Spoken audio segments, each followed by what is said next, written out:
সবাই আজ খুব ব্যথিত হওয়ারই কথা। বাংলার শিক্ষা জগতে, বাংলা কেন সারা পৃথিবীতে যত বাঙালি আছেন, বাঙালি নয় পশ্চিমবঙ্গবাসী যতজন আছেন সারা পৃথিবীতে বিভিন্ন দেশে বাস করেন, প্রত্যেকের মাথা আজকে লজ্জায় হেঁট হয়ে গিয়েছে। কারণ শিক্ষকদের উপর পুলিশের লাঠির বাড়ি পড়েছে। তো কেউ কাঁদছেন, কেউ লজ্জায় ছিছি করছেন, কেউ আফসোস করছেন, অনেক কথা বলছেন, কেউ কাউকে ডাইনি বলছেন, অনেক কিছু করছেন, কেউ পুলিশকে যা নয় তাই বলে গাল দিচ্ছেন। কারণ তার আগের দিনই আমরা দেখেছি মুর্শিদাবাদের একটি জায়গায় একেবারেই বিপরীতধর্মী আচরণ। দেখুন, এক্ষেত্রে আমি একটা কথা বলতে চাইব যে যে চাকরিটা করে, যে মানুষটি যে সরকারি চাকরি যারা করে, তারা কিন্তু সরকারি করুক বেসরকারি করুক, তারা কিন্তু তাদের কর্তৃপক্ষের নির্দেশ মানতে বাধ্য থাকে।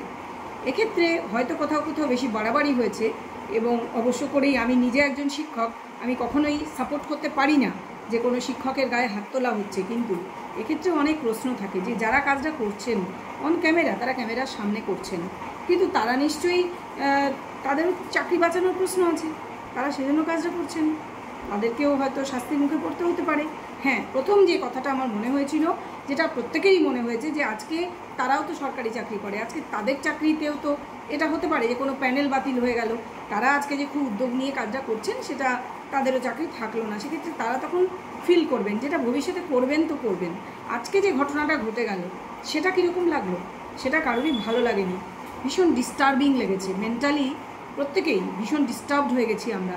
কারণ আমি যে শিক্ষক, এরকম বহু শিক্ষক আছেন, লাখ লাখ কোটি কোটি শিক্ষক রয়েছেন সারা পৃথিবীতে, যারা কিছু না, টাকা পয়সার চেয়েও না, তারা সম্মানটা একটু বেশি আশা করেন মানুষের কাছে। কারণ শিক্ষক সমাজ গড়ার কারিগর, মানুষ তৈরি করার কারিগর। আমাদের ছেলেমেয়েদের মানুষ করেন শিক্ষকরা। আমার নিজের সন্তানের এমন অনেক শিক্ষক ছিলেন যারা আমার কলিগও ছিলেন, যাদের এখনও মন থেকে আমরা বাড়ির প্রত্যেকে, পরিবারের প্রত্যেকে তাদের সম্মান করি। কারণ আজকে আমার ছেলে যেখানে পৌঁছতে পেরেছে, ডেফিনেটলি তাদের অবদান সেখানে অনস্বীকার্য, কিন্তু সেটাকেই আজকে অস্বীকার করা হয়েছে।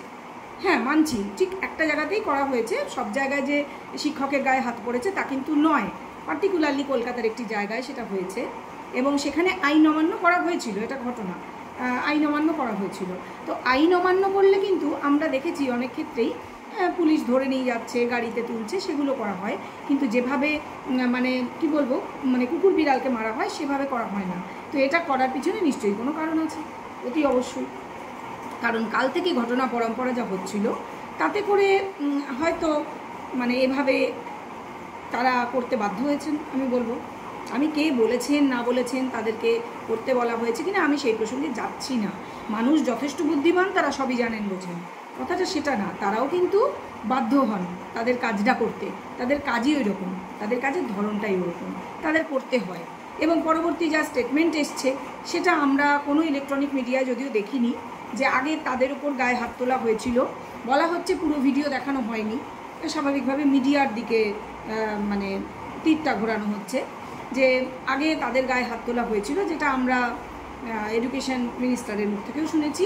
তারপরে তারা হাত তুলেছেন গায়ে, তো মহিলাদের উপরেও হাত তোলা হয়েছে, মহিলা টিচার যারা ছিলেন সেটাও আমরা দেখেছি।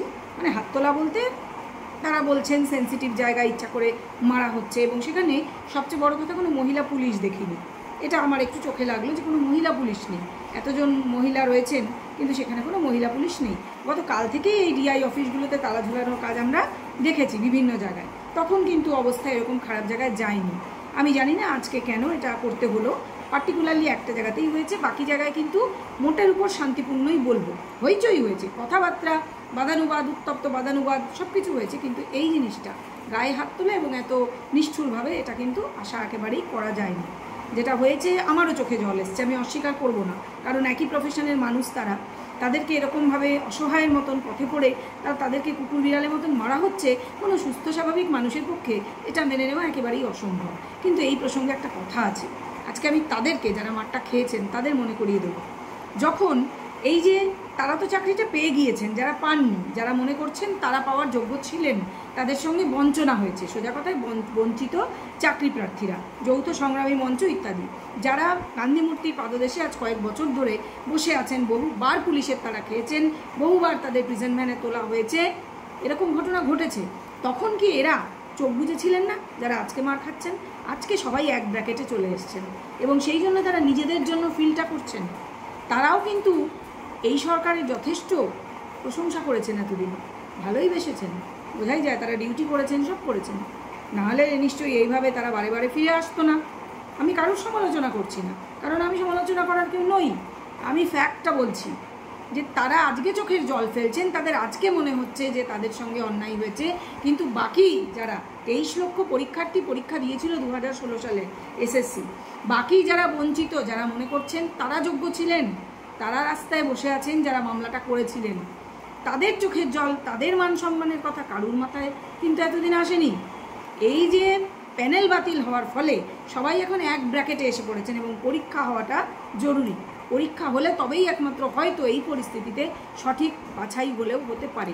আমি বলতে পারি না সঠিকভাবে যে সঠিকভাবেই এবার হবে কি না। এই যে নানান কথা, দুর্নীতি ইত্যাদি শোনা যাচ্ছে, সেগুলো সরিয়ে রেখে এবার স্বচ্ছ সিলেকশনটা হবে কি না সেটা এখনও বলা যাচ্ছে না। যাই হোক, welcome back to my channel world of দোলায় সকল দর্শক বন্ধুকে স্বাগত জানাচ্ছি। আশা করি সকলে ভালো আছেন। না, কেউ ভালো নেই আমি জানি। আজকের দিনটা অন্তত কারুর পক্ষে ভালো থাকা সম্ভব নয়।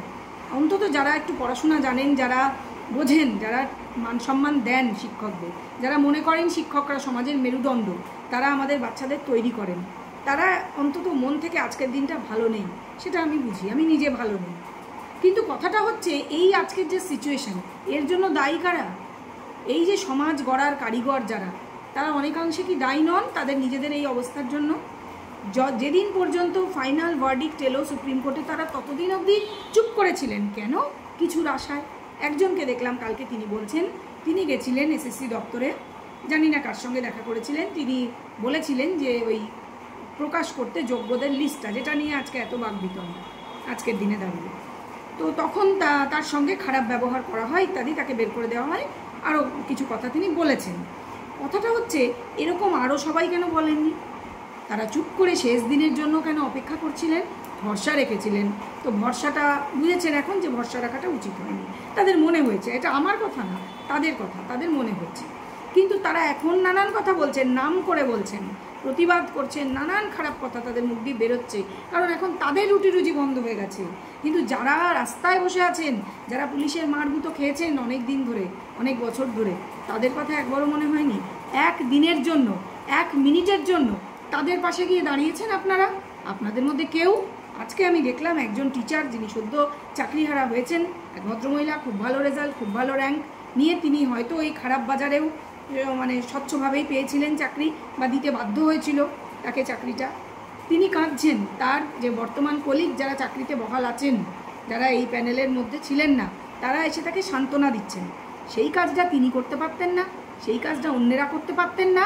নিজেদের স্বার্থটুকু দেখে যে আমি তো ভালো আছি, আমি তো ভালো মাইনে পাচ্ছি, ওরা অযোগ্য নিশ্চয়ই, তাই রাস্তায় বসে আছে, ওদের কথা আমাদের না ভাবলেও চলবে, এটাই ভেবেছেন তো এতদিন। আজকে দেখুন হাতে হাতে ফল পাচ্ছেন তো? না, আমি কোনো দলের নই, আমার কোনো পলিটিক্যাল ব্যাকগ্রাউন্ড নেই, আমি যা দেখছি আমি সেটার ওপর আমার নিজস্ব বক্তব্যটা রাখছি। কারণ মেন্টালি ডিস্টার্বড আমরা সবাই হচ্ছি। আমাদের চোখে পড়ছে, এই নিউজগুলো আসছে, সারাক্ষণ নিউজ চ্যানেলই দেখি, নিউজগুলো চোখে পড়ছে। সুস্থ থাকা, স্বাভাবিক থাকা, ভালো আছি ভাবা সম্ভব হচ্ছে না। বিচার নিশ্চয়ই চাই, প্রত্যেকেই বিচার চায়, তবে বিচার যেখানে চাইবে মানুষ, সেখানেই হয়তো অনেক গোলমাল রয়েছে। কারণ আজকে আমরা দেখলাম, কাল থেকে শুনেছিলাম যে একটা আহ্বান জানানো হচ্ছে যে আসুন সবাই মিলে বসি, দলমত নির্বিশেষে, সব কিছু রাজনীতির ঊর্ধ্বে উঠে। তারপর তিনি শুনলাম যে আমাদের সেই এমপি, যে প্রাক্তন বিচারক, তিনি একটা চিঠি লিখেছেন রাত জেগে।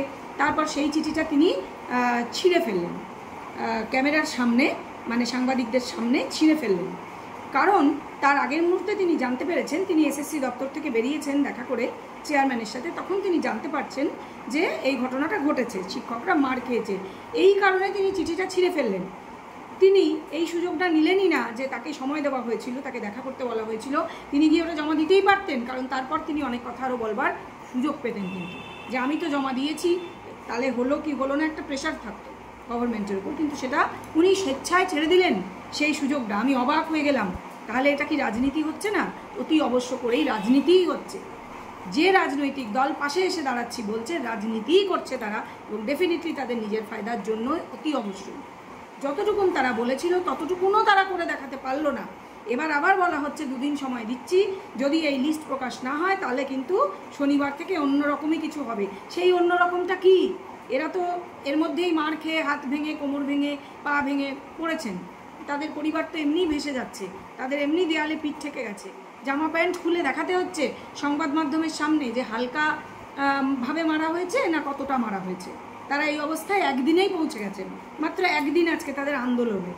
আবার ওদিকে দেখছি আমাদের বিশেষ মন্ত্রী তিনি বলছেন যে আন্দোলন করার দরকার ছিল। কেন গেছিলেন তারা?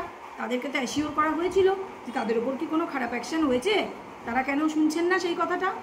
ঘুরিয়ে বকলমে কি বলা হচ্ছে সেটা আমি আর ডিটেলে যাচ্ছি না, প্রত্যেকেই বুঝেছেন। কারণ যারা টিচার তারা বুদ্ধিমান, তারা পড়াশোনা শিখে এসেছেন, তারা তো বুঝবেনই। ব্যাপারটা এখানে যে এতদিন তোমরা সঙ্গে ছিলে, এখন কেন সঙ্গে নেই প্রশ্ন উঠছে। তারাও সঙ্গে থাকতে পারছেন না, কারণ তারা বুঝে গেছেন যে তারা এখন একই ব্র্যাকেটে চলে এসছেন। সেই যে মানুষগুলি পথে বসে আছে আজ অনেক বছর ধরে, তারা আজকে আর টিচার নেই। ছিলেন 3 তারিখ পর্যন্ত, 3 তারিখ থেকে তারা টিচার নেই এবং এই চাকরি ফিরে পাওয়ার সম্ভাবনা তাদের আর নেই। এটা কিন্তু তারা বুঝে গেছেন যে হ্যাঁ হয়তো রিভিউ পিটিশন হবে, বাট ফিরে পাওয়ার সম্ভাবনা খুবই কম, না কি বরাবর যাকে বলে। তো আমি কারোর দোষ, কোনো মন্ত্রী, কোনো এই সেই, তারা যাকে ভরসা এতদিন করেছেন তিনি বা তার দলের লোকজন বা কিচ্ছু, কোনো প্রসঙ্গে আজকে আর যেতে চাইছি না। কারণ সব কিছু এখন সবাই বুঝেই গেছে। কিন্তু এই বোঝাটা তারা আগে বোঝেননি তা নয়, তারা চোখটা বন্ধ করেছিলেন। কেন? যে আমরা তো ভালো আছি। এই যে আমরা তো ভালো আছি ব্যাপারটাই কিন্তু আজকে তাদেরকে ডুবিয়েছে। তো ভালো থাকুন, দেখুন ভালো থাকতে পারেন কি না। এটা কেউ মনে করবেন না যে তারা মার খেয়েছেন বলে আমি খুব খুশি, কারণ আমিও কিন্তু একই ফ্র্যাটার্নিটিরই অংশ। আমি হয়তো প্রাইভেট স্কুলে চাকরি করেছি সারা জীবন, আমি এখন টিউশন করি, কিন্তু তার মানে এই নয় যে শিক্ষকতাটা আমার পেশা নয়। শিক্ষকতাটা আজও আমার পেশা এবং প্যাশনেটলি আমার পেশা। তো আমি জানি না কতজন আমার সঙ্গে সহমত হবেন, কিন্তু এটা কিন্তু বাস্তব সত্য যে যাদের সঙ্গে থাকা একটু হলেও উচিত ছিল নিজেদের চাকরিটা সুরক্ষিত রাখার জন্য, তারা কিন্তু তাদের দিকে ফিরেও তাকাননি, অহংকার দেখিয়েছেন। আজ তার ফল হয়তো কুফল তারা ভোগ করছেন। এবং আগামী দিন কি হতে চলেছে পশ্চিমবঙ্গের পক্ষে ডেফিনেটলি ভালো কিছু হবে না, সেটা আমরা বুঝে গেছি যে আরও খারাপ থেকে খারাপতরই হবে, ভালো কিছু হবে না। কারণ আমরা দেখলাম যে একরকম আচরণ সেই তাদের আইনের রক্ষকদের, যে মুর্শিদাবাদের একটি জায়গায়, আর এখানে আর একরকম। কারণ ওই যে বললাম তারা কিন্তু ইনস্ট্রাক্টেড, তারা কেউ নিজের মর্জির মালিক না। তাদের যেভাবে বলা হয় তারা সেখানে সেভাবে কাজ করেন। তো তাদের দোষ দিয়ে, তাদের গালি দিয়ে কোনো লাভ নেই, এটাই হচ্ছে কথা। যা করলে লাভ সেটা আপনারা বোঝেন না তা না, বোঝেন সবই, বুঝেও আপনারা চোখ বুঝে থাকেন। এই চোখটা এবার খুলুন। চোখটা খুলতে অনেক দেরি করেছেন, কিন্তু বলে না বেটার লেট দ্যান নেভার, তো সেটা অন্তত খুলছে, আশা করা যায়। দেখা যাক আগামী দিনে কি হয়, কিন্তু ভালো কিছু হবে না পশ্চিমবঙ্গের জন্য, এটা একেবারেই লিখে দেওয়া যায়। কারণ আমরা যা দেখছি দু জায়গায় দুরকম মানুষের সঙ্গে দুরকম আচরণ, ঠিক আছে? তো এগুলোই হচ্ছে।